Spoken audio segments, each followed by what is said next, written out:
You're listening to the Apple Insider Podcast.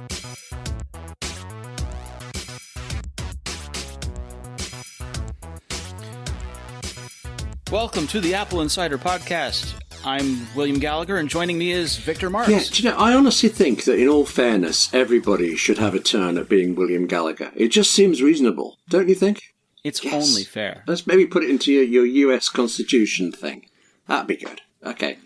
I think we'll mark it as a holiday and calendar, and you know the thing of it is, right, I think I can only handle one day of being William Gallagher a year. Well, to be truthful, if I could walk away from me, I would as well. But then I've had it for a lot longer than a day, so I think that seems fair. I mean, it's just too much to take on. The responsibility is crushing. Hang on, have we actually swapped, though? In which case, can I ask you some questions about your bank accounts and passwords and things like that? Just out of interest, really. You can ask whatever okay, you I'll like. make notes later. Excellent. And we'll talk about that after the show. Welcome back. This is the Apple Insider Podcast. And William, I'm so glad you're here. Well, I want to talk to you for a moment about Macintosh for schools. Oh, yes. It's good. Schools, Macs. I am in the position of buying a laptop for my daughter for her first year of high school in the U.S. And the school said that you can use Windows 10 machines or you can use a Mac. In either case, they want a Core i5 or better. They want 256 gig of storage or better. So no 128 gig MacBook Airs from years and years ago. Okay. Right? And they want there was one person in there who said, "What about Linux?" And they said, "Yeah, but you're on your own if you do." And which was okay because apparently their parent is someone big in the Ubuntu community. So there's those kind of requirements going on around. And Jamf, who has sponsored this podcast in the past but is not sponsoring this episode, ran a survey. And their survey found that most college and university students would prefer to use a Macintosh, but that price is a considerable barrier, which I, as a parent and hoster of this podcast, can totally sympathize with. I'm just curious to know how. I mean, I'm not knocking Jamf. I know they've been going for years and they do all sorts of things, and it's very interesting. But there's just something about the way you phrase that they asked this. Did they go up to students and say, "Would you like this lovely Mac if you could afford it?" In which case, you'd think more than however many said yes would have said yes. But okay. Right. So there's a totally valid question around how was the survey conducted, what questions were asked, and so forth. And I don't have a copy of the survey here. What I know so far is that this was a survey conducted by the research outfit Vance and Bourne. So Jamf paid for the study, but Vance and Bourne conducted it. And that the summary is that 71% of the students surveyed said they prefer a Mac, even though 60% use a Windows PC. Of the people using a PC, of that 60%, 51% said they would switch if cost were not an issue. Okay. So I imagine the first question was, what devices do you currently use, right? What devices do you own? And then they would ask things like PC and Mac and Android and iPhone and so forth. And you know, do you own a tablet? Do you own an iPad? Right? Those are common sorts of questions. And then I imagine that they would filter down from there. You know, if you own the PC, why do you use the PC? Do you feel an aching void of loneliness in your soul? That kind of thing. Yes. Tick. Well, I do, but only because I'm William Gallagher. Actually, that fits. You're doing me very well there. Yes. I know. Yeah. And they suggest that from this data they see that many Mac and Windows users are pretty firmly entrenched, that only 43% of PC users said that Macs provide the best value, where that figure rose to 80% among Mac users, which makes sense. I mean, when you ask the question about value, you get into sticky things like cost or return and stuff like that, what people feel like they get out of it. Plus the fact that nobody goes and buys a Windows PC and goes and buys a Windows Mac and spends equivalent amount of time on each. They buy one, and if it works for them, then it's good value. You commit to it, right? You get entrenched in it. You start using applications, and honestly, you know, there's a couple of different factors, right? There's the quality of the machine that you bought. There's the quality of the operating system and how it works and whether or not it works for you the way that it's constructed, how you get on with it. And then there's the applications you use on it. Yes, right? of course. I would say that most of the time you don't actually interact a whole lot with the OS. I mean, you're using the operating system and it's doing all the underlying work, but you're not spending your whole day in Finder. I spend quite a remarkable amount of time in You're Finder. You're not spending your whole day in Windows Explorer. But you're writing in an application, or you're composing in an application, or you're creating in an application. You're not doing that in Windows Explorer. No, that's true. You're doing that in Microsoft Paint. Yeah, right. Okay. Yeah. Has anybody ever tried to BMP you off then? Sorry, that might be too British an expression. Bump somebody off is a... Anyway, yes. Okay. William, so... Thanks for that, Marks. So the data was collected this year, early 2019, from a sample of 2,244 people across 5 countries.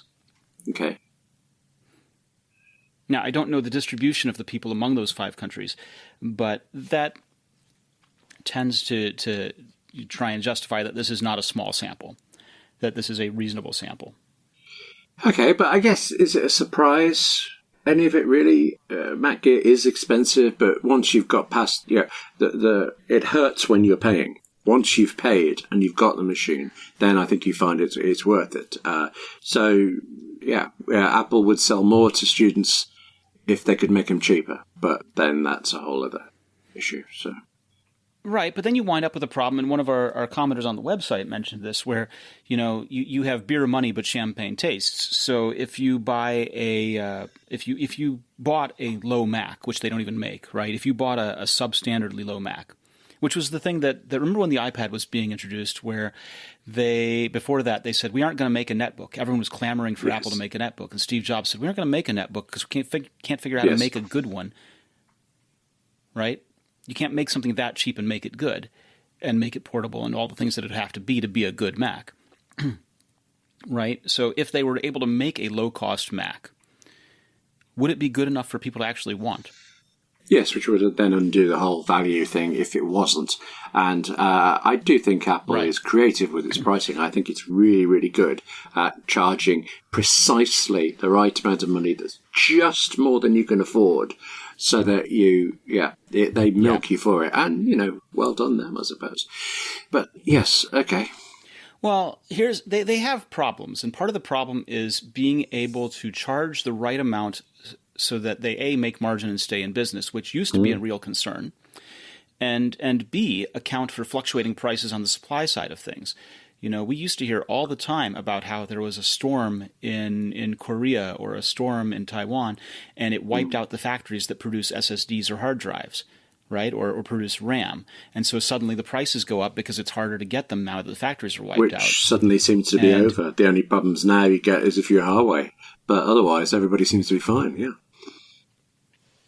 Yeah, but I mean, remember those things, and of course the costs to Apple would go up, but they would not raise the price because they'd built enough room in to be able to absorb that Well, this change. also, I should have appreciated this before, but I never thought about it. Looking into the Apple Card thing, the fact that Apple give you, I can't remember now off the top of my head, what percentage back from anything you buy from them. So if you go buy a $10,000 iMac Pro, you're getting a substantial chunk back, and that's coming from Apple. So they have to be able to absorb that as well. So pricing is a really interesting area, I think, and they do it well.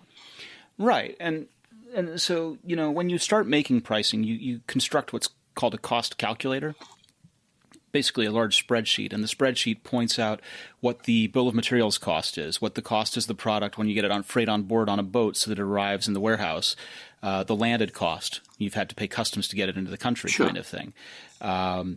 Distribution costs. What's it cost to get it warehoused where you need to get it warehoused and shipped around, right?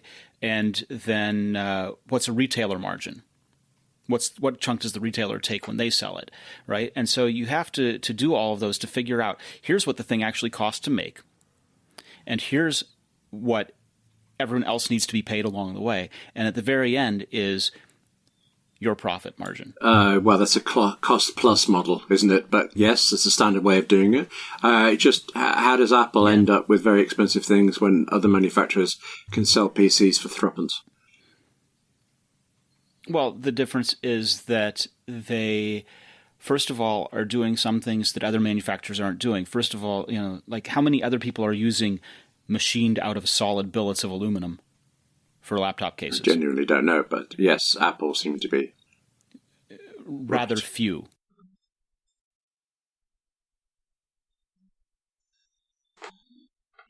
There's all kinds of different stuff out there going on. Although it all points to the same question at the end, which is, what are you going to buy for your daughter?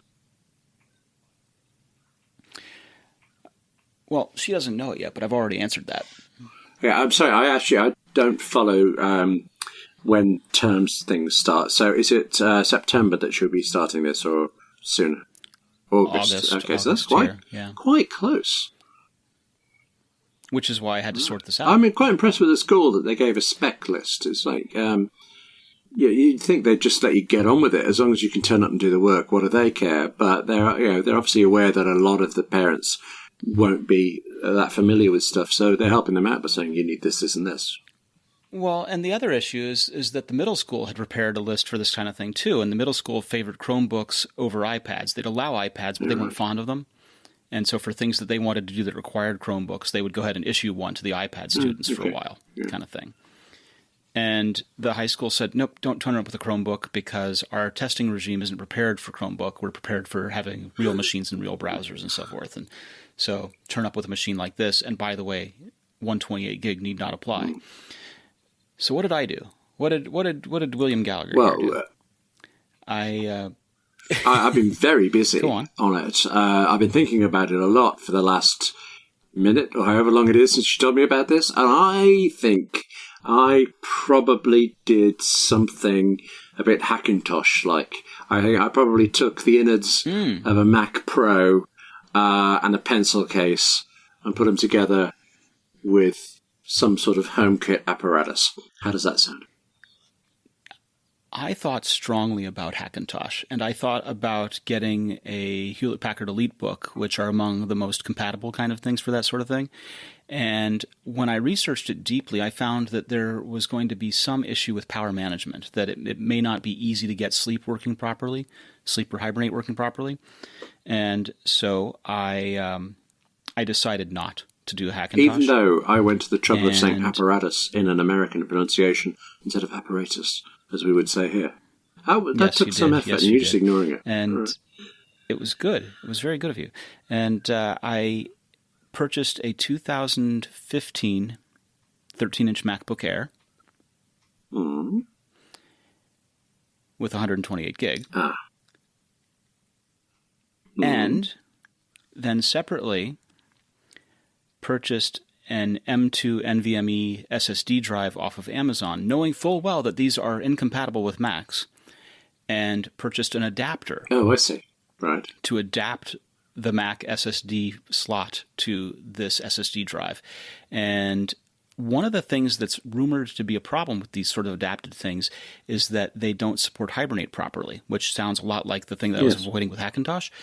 But there are conflicting reports that suggest that it does work. And so I purchased a 1 terabyte SSD and this adapter, and I'm going to see if it works. Oh, okay. Hang on, let's just work through. Well, I'm curious to know how much are you gambling here and whether it works or not. But also, I have no idea how you get inside any type of MacBook to put this stuff in. Or am I completely misunderstanding and you're just gluing it on the back? No, the bottom cover comes off and you remove this drive from the old slot and you screw in the new one. Okay. And the cost of the MacBook used was $300. I negotiated for that. $300. And so a 2015 MacBook Air for $300. Yes. I felt pretty good about that. And the cost of the crucial 1 terabyte drive that I bought was about $115. And the adapter was another $15. Right. Plus, presumably, deliveries, postage, whatever, some sort of... free delivery, Amazon. Okay. That was of the drive. So if it doesn't work, are you able to return it? I believe so, yes. When will you know? When are you going to get the screwdriver? But that puts me in a position of having a MacBook Air that doesn't have the correct amount of storage that the school requires. Now, there are two approaches to that. One is just send her with it anyway and see what they say, right? And the other approach is to then talk to someone like Mac Sales, the OWC, who have compatible drives, but they cost significantly more, and see if something can be arranged there. Go ahead and purchase drives. So from them lots kind of of possibilities. That's good, but there are options. We're not out of options. But the 2015 was selected because it has the traditional keyboard. Okay. Mm-hmm. So let's talk keyboards for a moment, right? Previously on keyboards, yes. Previously on Keyboard Insider, Apple released a service program. Yes. They have an updated Butterfly keyboard repair program. And the keyboard repair program covers what? I'm going to go out on a limb, and I'm going to say keyboards. Go on. I thought so. So that's the kind of insightful use you get out of talking to me. Yes. Can we have Mike back into the mix? I do love it. He's thinking about it. Thanks. Yeah. Okay. Yes. So they have keyboards and support for keyboards. Everybody's happy. Yeah.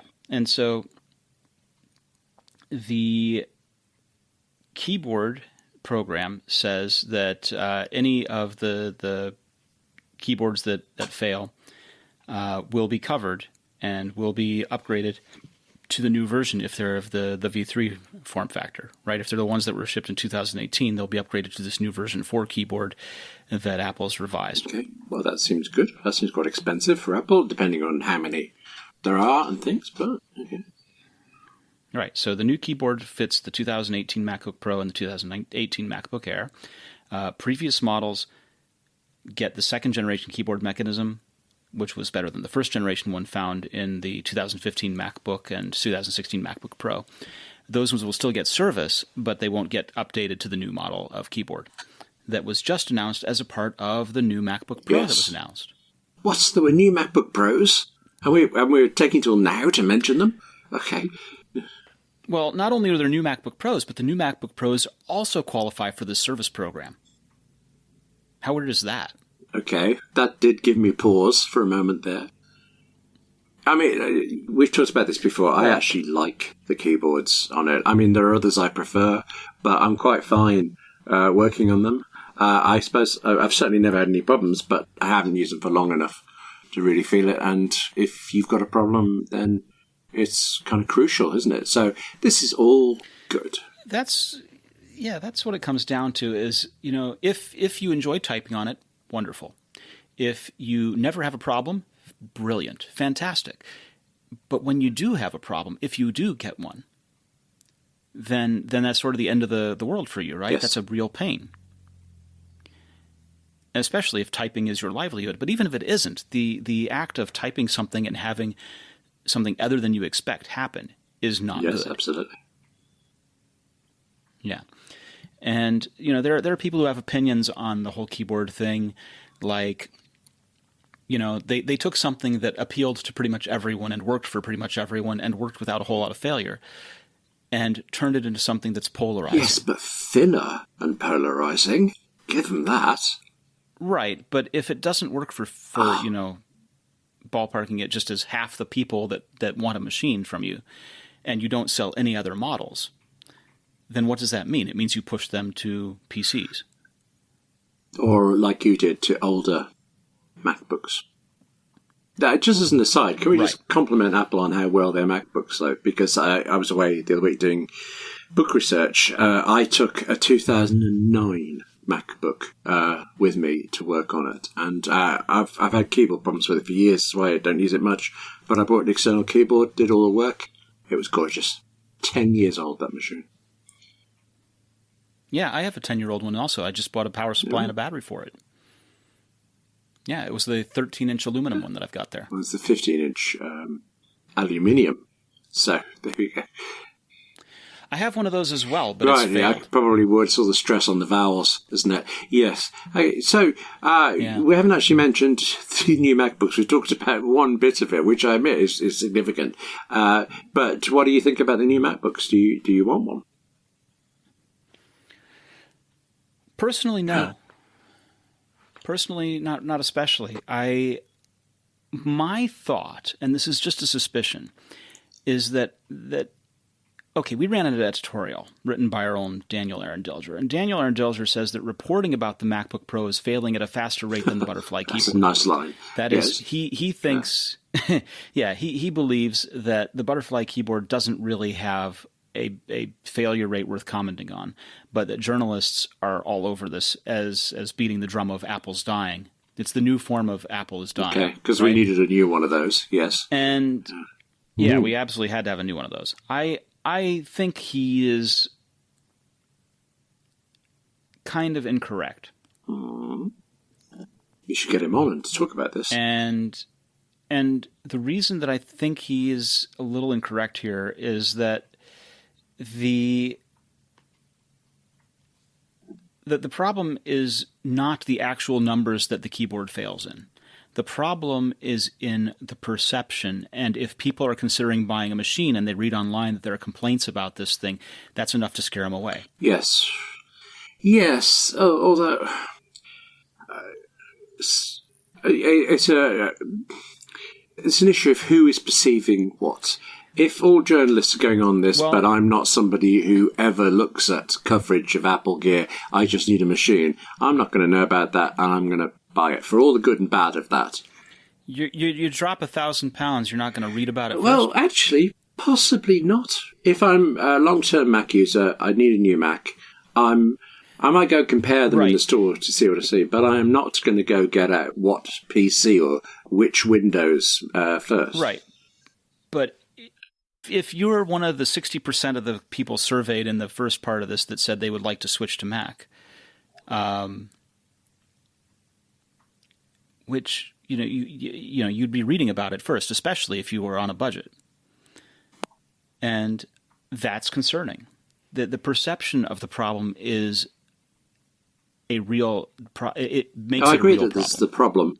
That's the perception of the problem. I just think we don't know the degree of either of them. Really, so yes, but putting the newly launched machines in coverage in the repair program, well, it's thorough, is unusual. Yes, it is. It's on one hand, it's acknowledging the problem. Yes, which is always the first step. On the other hand, it's trying to reassure customers that they don't have to worry about the problem. But that's also a little concerning. So my suspicion and my hope is that, and it's just pure speculation, but if they're doing that, they are aware that they have to do something. And I would hope that means that there's another keyboard in the offing that maybe goes away from this problem, and maybe even goes away from this design. What are the odds, though? Because they've spent 5 years doing this design almost, and it's clearly not Actually, working out. That was something that really surprised me. How long we've had these butterfly keyboards? 2015 yeah, it doesn't MacBook, seem right? like moments ago. Yeah. But yeah, this is the third or fourth version of them. I mean, I don't see them making MacBooks thicker to accommodate a deeper travel keyboard, but yes, I'd never imagined a butterfly keyboard before. Maybe there are people there imagining much better Caterpillar keyboards for the future. That'd be quite good, yes. Right, you're just looking at me there. There's got to be something to this. And one position, Daniel's position, is that there isn't a problem and that Apple's going to keep iterating until there isn't a problem. And the other solution is finding a new design. I wish I could remember how long the previous keyboard, the kind of chiclet keyboard style, lasted. I mean, a long time. That debuted with the first unibody Macs, which was 2000. I want to say 2009. Oh, right. Wow, my machine was one of the first. Cool. I mean, Well, I mean, we had the white chiclet Macs further back. The white Oh, chiclet yes, MacBooks were 2000. Was that when they were still called iBooks? 2006. No. iBooks predated, and iBooks did have chiclet style keys. The white iBooks. Did the white iBooks have chiclet style keys? No, I don't think they. But the But the PowerBook line kept with the traditional style key before the chiclets for a long time until the 2008-2009 timeframe. I like the chiclet style, but I do too. I wasn't unhappy with the butterfly one. I'm also not particularly interested in the new MacBooks. I think just for I don't have a compelling need to get a new MacBook at the moment, so I've kind of zoned out a little bit. I think what they offer seems very good. So if I was in the market, in fact, actually, if you are me and I am you, I think I/you, let's be clear here about burnouts, should be buying your daughter a new MacBook Pro. That would solve everything. There you go, sorted out. Well, yeah, it would, but as of today, we're still going to try out this 13-inch MacBook Air. Right, so you're putting your interest in assembling a MacBook above the needs of your own daughter. What I'm considering is that I know my daughter, and I know that she's hard on machines. I presume you also know your budget, which is what I thought you would lead with there. So, well, you know my budget as well, right? Being me, you got I'm my bank currently details working through several accounts. No. Yes, I feel £300. $300 next to $2,500 at least for a Mac. But I can see a discrepancy there. But okay, right. If you're not going to be, even $1,200 for a 12-inch MacBook, there's a discrepancy. Don't cheap out on this. Go the whole route. Yeah. Yes. Absolutely. But the 2009 MacBook that she's carried around has dents and dings in it and battle scars. And but do I feel better about a $300 machine in her hands for that sort of thing? Okay, yeah, I'm not going to ask what she did, but as long as she doesn't have dents and dings in, then I'm fine with that. Yeah, let the machine take it all. Yeah, exactly. Okay. Absolutely. Let it carry the brunt of that. Interestingly, some guy named William Gallagher posted a story on AppleInsider. He keeps doing that. What's he done now? I know. He does, though. He keeps on doing it. 2019 iPhone models listed in Eurasian regulatory filings. Yes. And I bet you can quote them all, can you? No? Well, there are a number of model numbers. If I start you off with A2111, I think I may have added too many digits in there. You fill out the rest. And ending with A2223. That's one of my personal favourites, actually. It's a classic number. Yes. Anyway, 11 different models of phones. Yes. Now, this number includes the different variations made for different countries and different different modems and LTE bands and kind of things. Now, there's no requirement that these numbers follow any sort of pattern. No, and yet, but they do. But it is interesting that they are a set like that, yes. Right? I mean, without listing the numbers, if anybody hasn't memorised these, they might be wondering what the sets are. But as I recall, it's 11 numbers, isn't it? The first and the last are a little bit out from the rest, but then in the middle there are two sets. So there's A2111, and I'm going to read them like that so that we can hear the differences. A2161. A2115, A2215, A2216, and 17, 18, 19, 20, 21. So from 2215 all the way through 2221, they're all sequential. Yes. And the A2160 and 2161 are a pair, but they're alone. And the 2111 and the 2223 on either end of the spectrum are also totally I think low. the first and the last one is just Apple kidding, messing with our heads. That's definitely what that is. There has been speculation that the 2160 and 61, that those two together, the 2019 equivalent to the iPhone 10 are, but I've no idea how anybody got that. I worked through the rest, comparing them to Actually, does that not sound terrible? I sat there with a calculator and model numbers trying to work out things. There are 7, I think, numbers there between 15 and 21. So much for my calculator. Okay. Oh, so you got 3 different models. Yes. Right? And you got 3 different storage sizes for those different models. Potentially, although you could have just 2 different storage sizes for those models. Yes. But... which would make sense for the sort of pairs. So you have one model that may be like a low-entry model on its own. Yes. Right? And that's just the storage size you get. Kind of like the SE.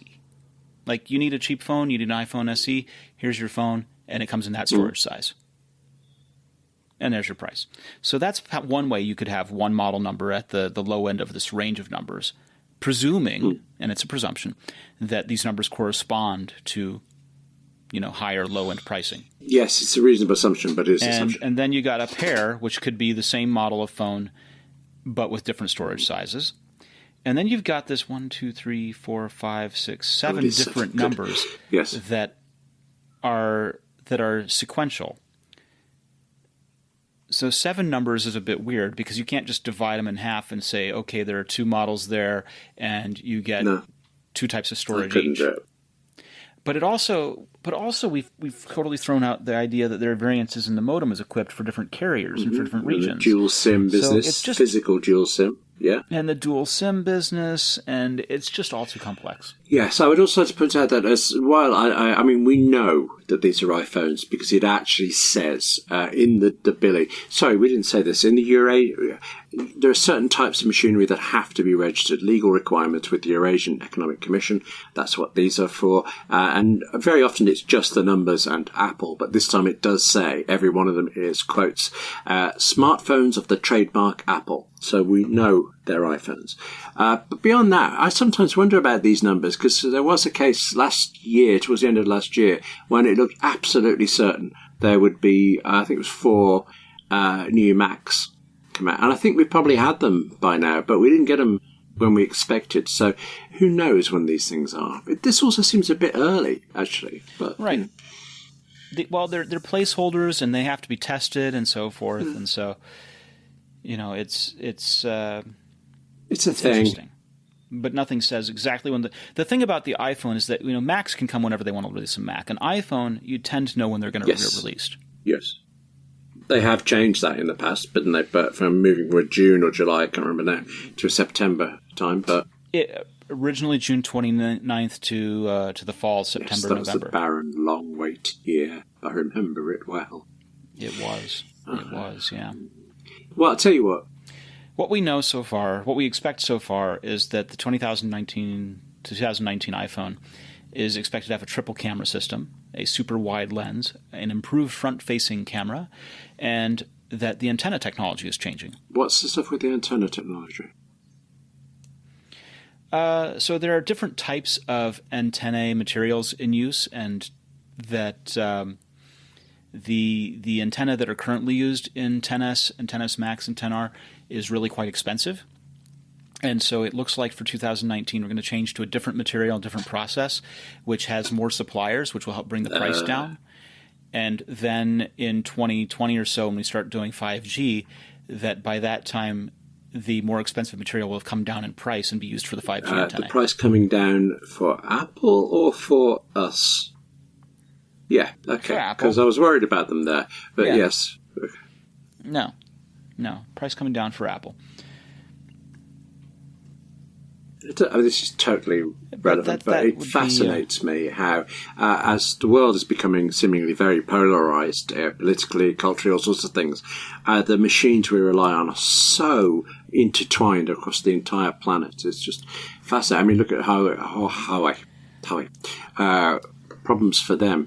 How reliant they are, how reliant all of these companies are on everybody else. It's an amazing little thing we've ended up with. Well, Huawei has big problems because of all of the different things that are knock-on effects from the order to not, the do not do business with them problem.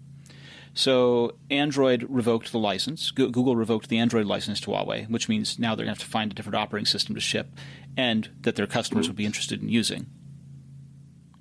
Samsung maybe could pull that off with Tizen. Samsung might be able to pull that off switching people to Tizen, but Huawei has no such plan for that. That we know right? of, no. Yeah, not good. I mean, they could talk to LG. I mean, WebOS used to be open source. LG bought it, but it was open source. They might be able to revive WebOS, but that would be a gargantuan effort. What was the thing I heard about there being an open source version of Android that they could use? I don't know enough about Android to follow the logic here, but is it that there is a different flavor of Android they can have? AOSP is the Android open source project. And AOSP gets you a bunch of stuff, but it doesn't get you to what you would call an Android phone exactly, because you don't get any of the other services along with it. You don't get Google Maps.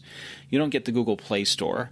You don't get Play Services. You don't get updates nicely. So then they'd have to make their own compiled updates through AOSP and issue their own. There are all kinds of I think you missed a bit there. They'd have to make their own updates and then not spread them out to the phones, just to give the same sort of experience that real Android users get. But I see your point. Yeah. Yes, absolutely. But it is a difficult thing. It's a big undertaking, huge. And it's problematic. Now, I can't tell you I was in a meeting. But they have bigger problems, right? Because ARM is no longer working with them. So they got to figure out how to get processors. Yeah, they're going to have to start taking lodgers in every phone. They're going to have to figure out how to get modems because Qualcomm. Oh, maybe they can go to Intel. No, okay. Similar problems. Possibly more even, but yes. So this is a big thing. I mean, does it spell the end of Huawei? Well, you're the one who talks about perception. I was in this long meeting yesterday, big meeting, and the number of times people actually directed a comment to their phones because they said China was listening through them. Well, it was funny at first, but it was actually quite remarkably repetitive throughout the day. That perception is out there. And what can you do about that? Were those Android users? Yes, they were Huawei users, a couple of Android users. All the people with iPhones just waited till it was over. But, I have to say, actually, they did it very amusingly. But, one of those, the first time funny, second time not so much. Well, these are talented people. It was first, second, and maybe fourth time funny. But there's always diminishing returns. Yes, I don't think any of them are listening to us here. So, could be okay here. But no.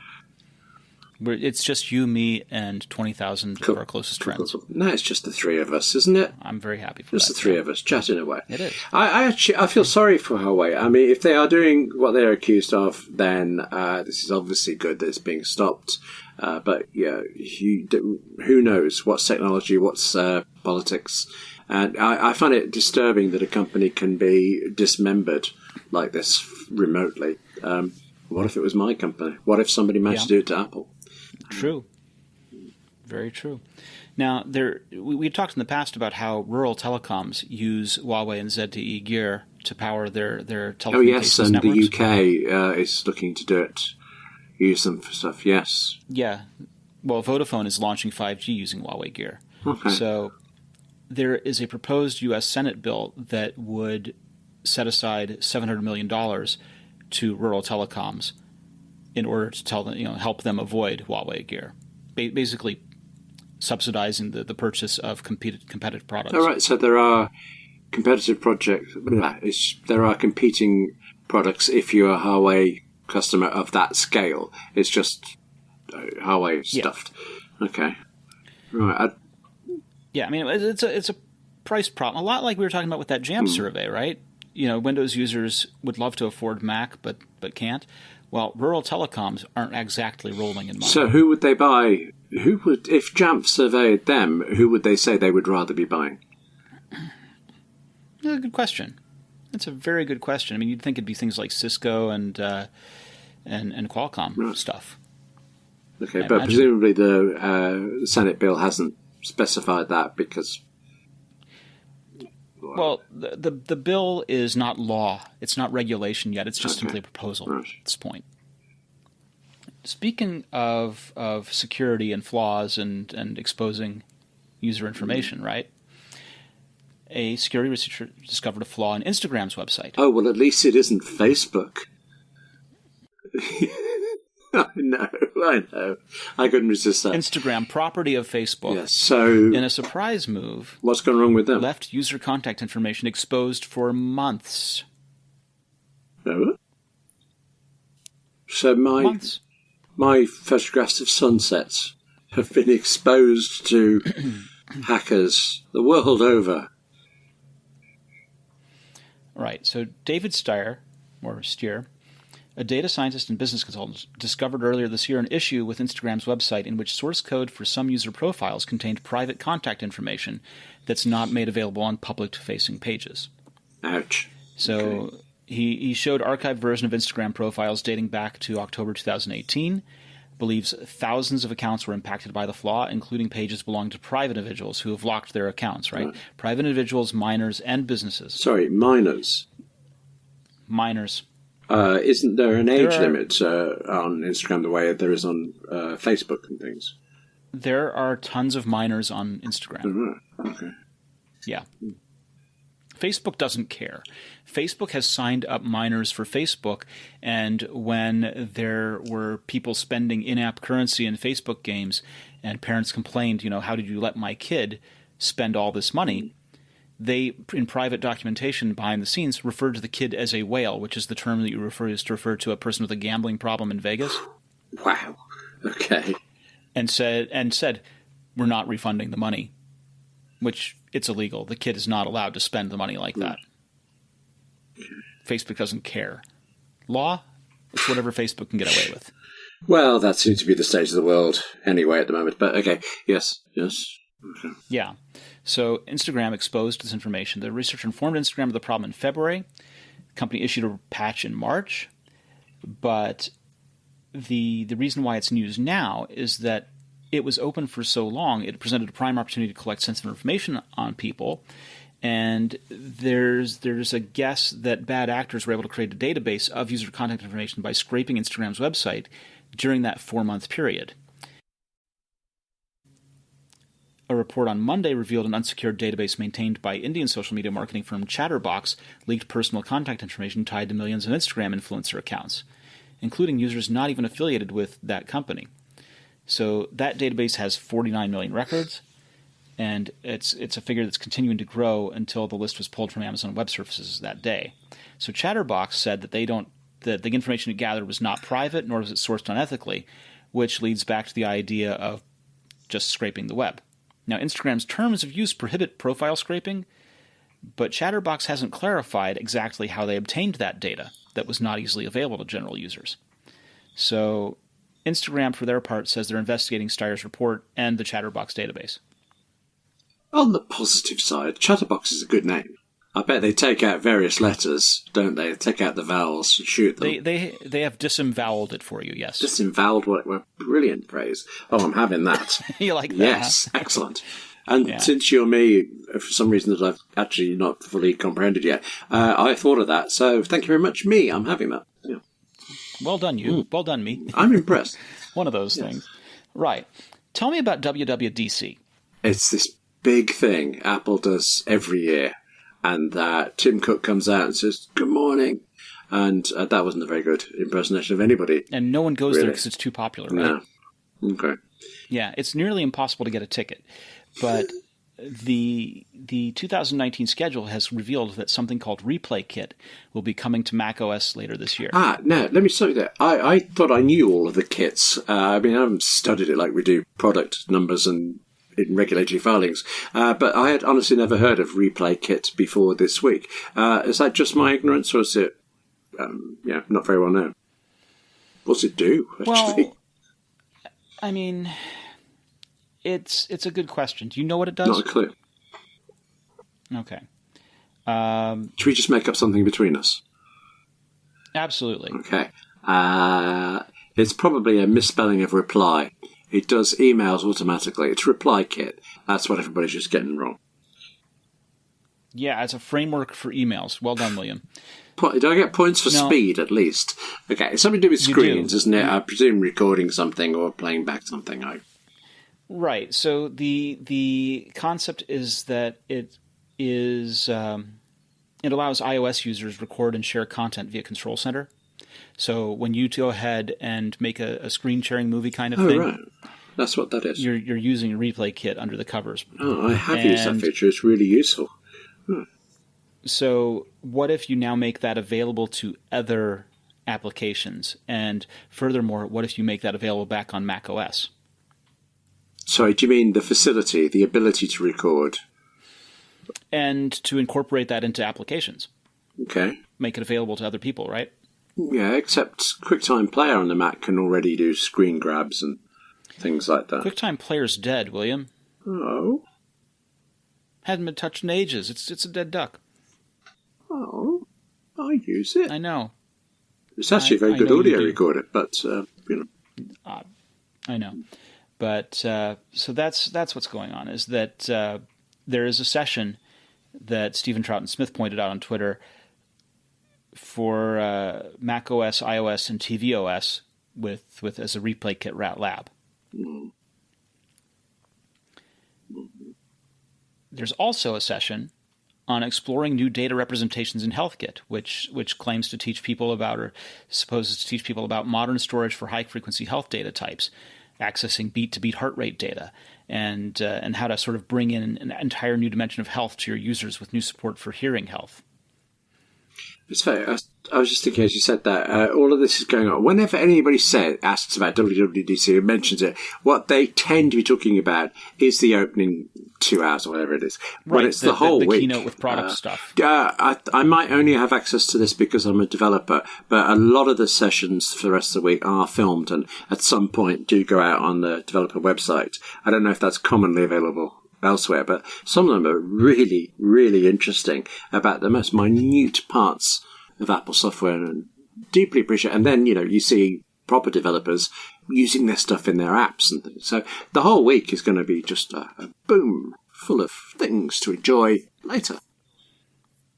Absolutely. Well, one of my favorites is a one that was given a couple of years ago by Ken Kashenda, which was a talk in the frameworks discussion entitled "A Strategy for Great Work: Stories and the Lessons Learned from Them."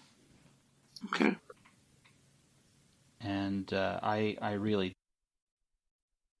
do enjoy that one. Now, Ken Kashenda, we've had him on the show before. He's great, and it was something special to be able to watch this session that he gave and really figure out, listen to him, and sort of hear about what makes a great project. Cool. Is that publicly available still? Could we put them in the show notes or something if it's around? We'll try and link to that. I while ago, downloaded isn't the it? slides from that as a PDF. Oh, right. It's pretty awesome. Yeah.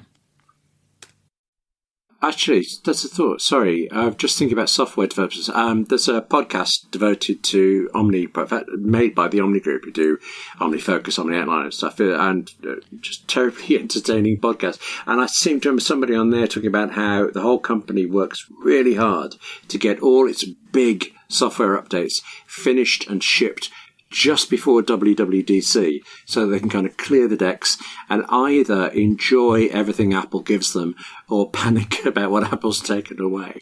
So Yeah. And panic, it's interesting because you just said it's the name of the company too. it's the name of a company, yes, possibly a different one. No, but well done there on that. Okay, I need to talk a little bit for a moment about Wi-Fi.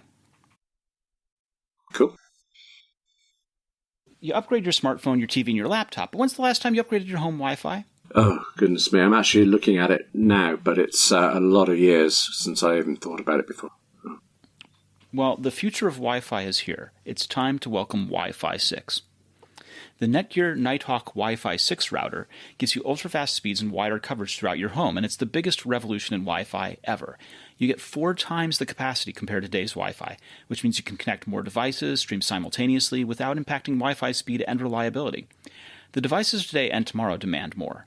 Your old Wi-Fi is timing out. You need the latest and high-performance Wi-Fi that can keep up with you and your entire family.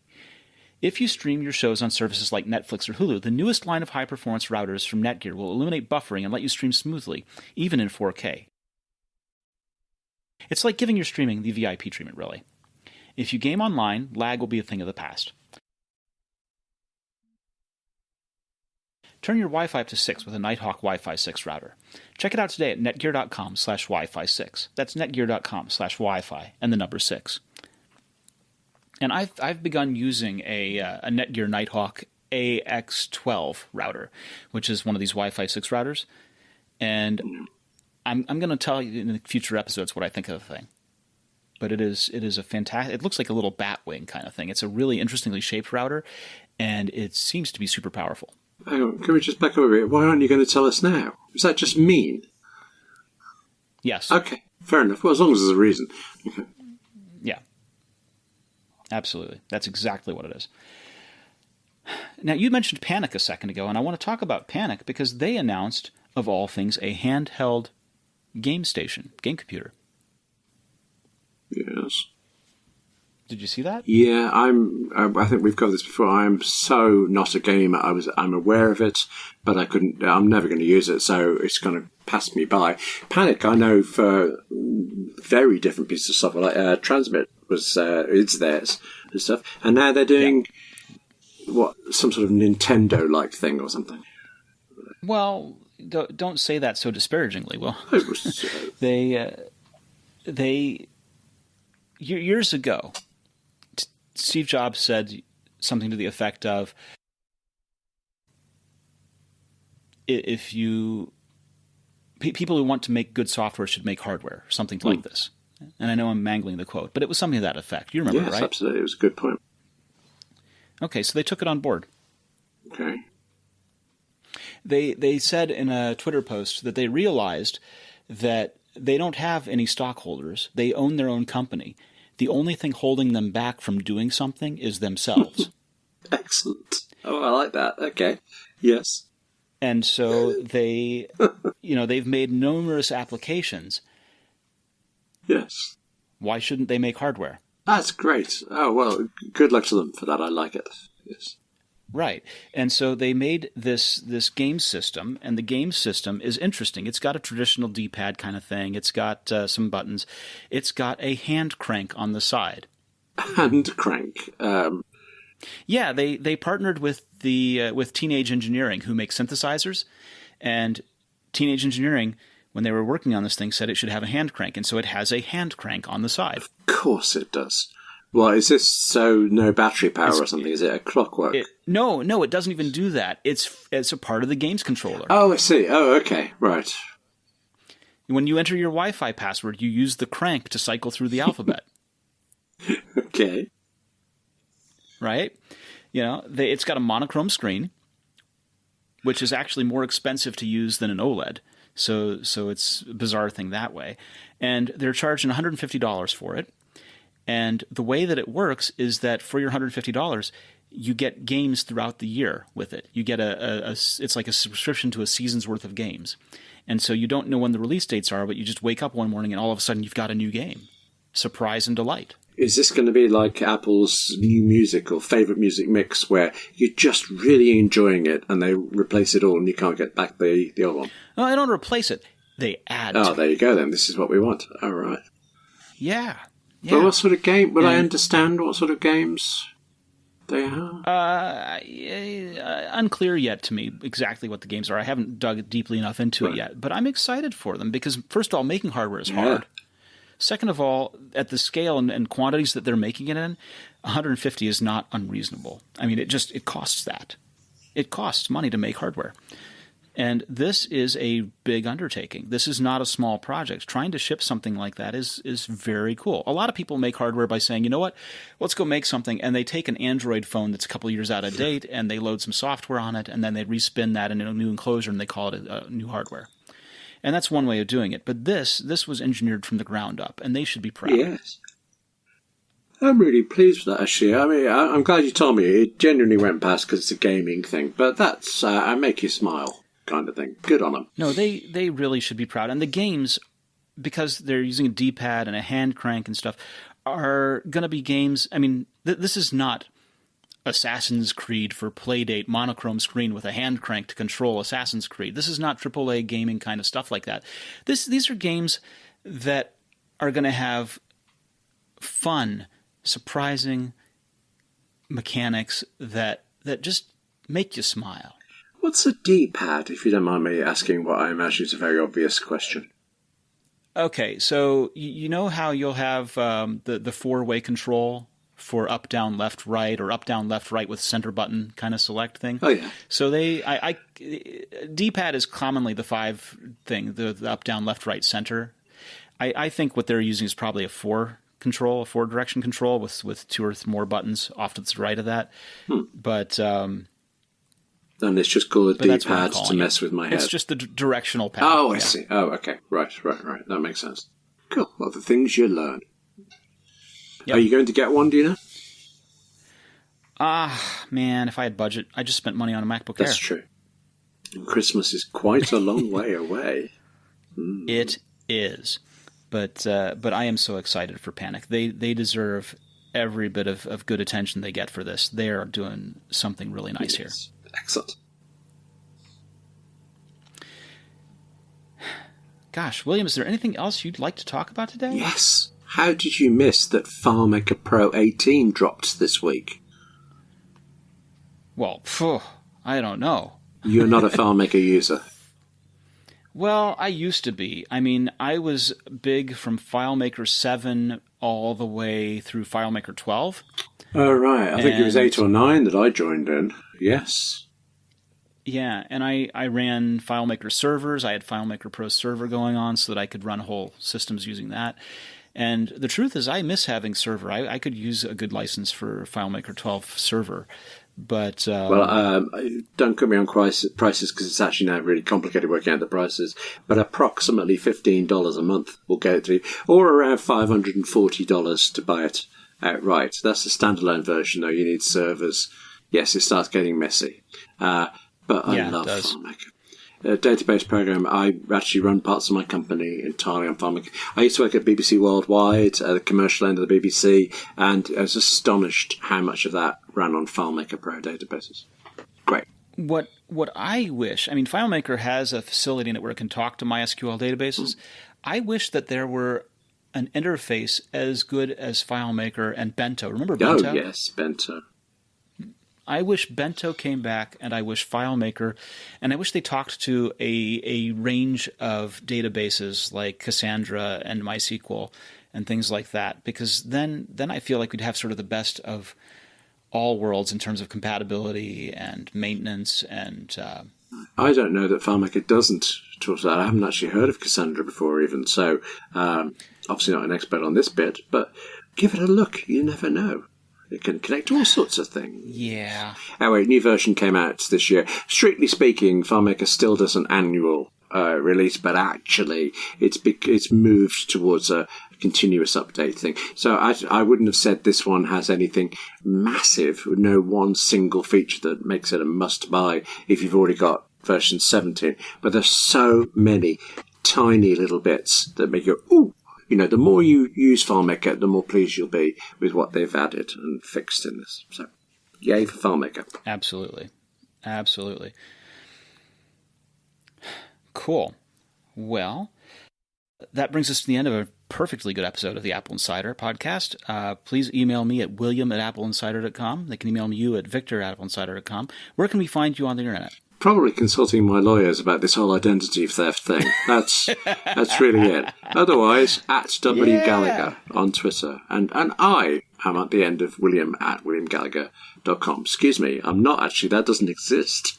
I'm at the end of william@appleinsider.com. You could email that other one and see what happens. I'd be very curious to know. Please email all the special offers and newsletters there. Yeah, thanks. Cheers for that. I'm at vmarks on Twitter, and I also want to mention 2 things here. I have been changing the tools that we use to produce this podcast. I'm trying to get chapter support in, so if you're an Overcast user or a Castro user and you want to see the chapters for the podcast, we're using Forecast and Podcast chapters alternately. Forecast is made by Marco Arment, who does Overcast, and so we're really pleased to have that as a tool in our tool chest.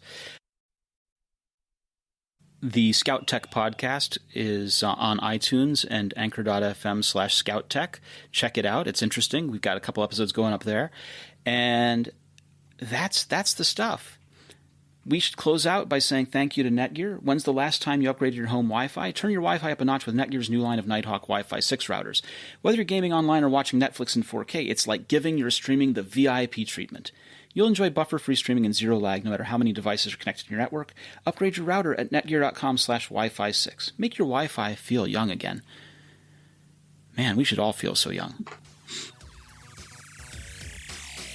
All right, William. Let's do this again next week. Oh, Yeah? yes. See you then. Bye-bye. All right. Cheers. Bye.